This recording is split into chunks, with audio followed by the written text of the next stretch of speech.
We all have to be prepared for the possibility of an emergency incident on a work site.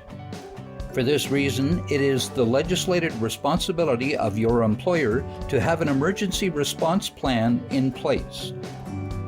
This plan must be developed with the workers that may be affected, and it must be kept current and periodically reviewed by everyone involved. The plan must include the identification of potential emergencies and how to deal with them, emergency response facility locations and training requirements, fire protection requirements, alarm and first aid requirements, the procedures necessary, emergency PPE, and designated workers for rescue and evacuation, locations of emergency evacuation assembly areas or muster points. And there must be regularly simulated emergency exercises and training so that everyone knows and practices the correct response. In an emergency, the designated emergency person who is first on scene must assess the situation and alert others to sound alarms and draw the attention of others to evacuate. Activate emergency services by dialing 911 or the designated emergency phone number for your work site. Check with your supervisor. It may not be 911. Call the fire department if fire, resuscitation, or rescue services are required. Call utility companies when needed.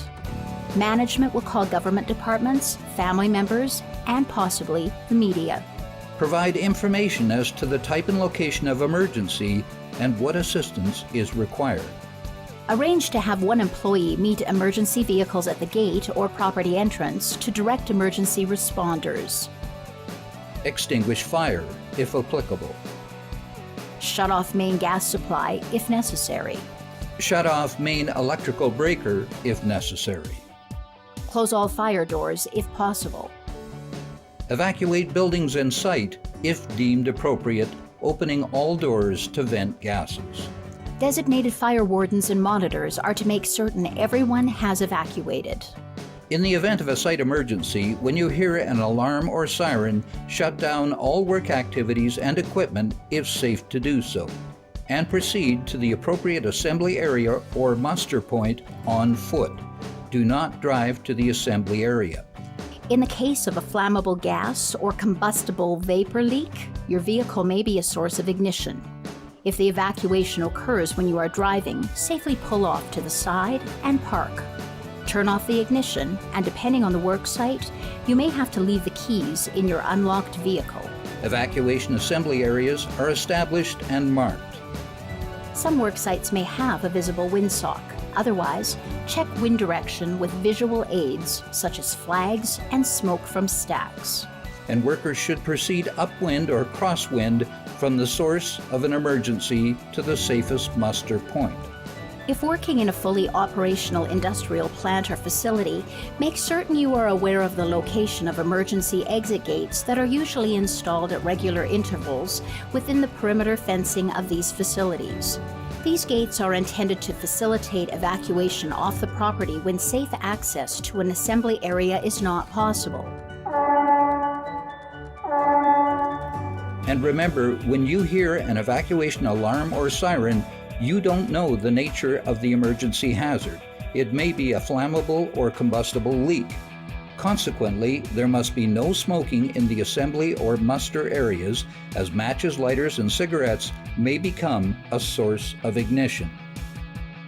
A head count will be taken within the designated assembly areas to ensure all personnel are safe and accounted for. For this reason, it is extremely important that you sign in when arriving for work and that you sign out if leaving. If you haven't signed out when you leave, emergency responders may be placing their lives at risk in a needless search for your whereabouts.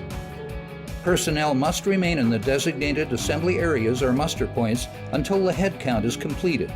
You must wait for notification from a company representative that it is safe for you to return to your work area. Always check the emergency response plan and site map or diagram for wind direction indicators, first aid stations, alarms, assembly areas, and emergency exits. On a busy work site, emergency locations often change to accommodate construction progress. It is your job to stay informed. If you don't know or have any questions about first aid or muster point locations, don't hesitate to ask your supervisor.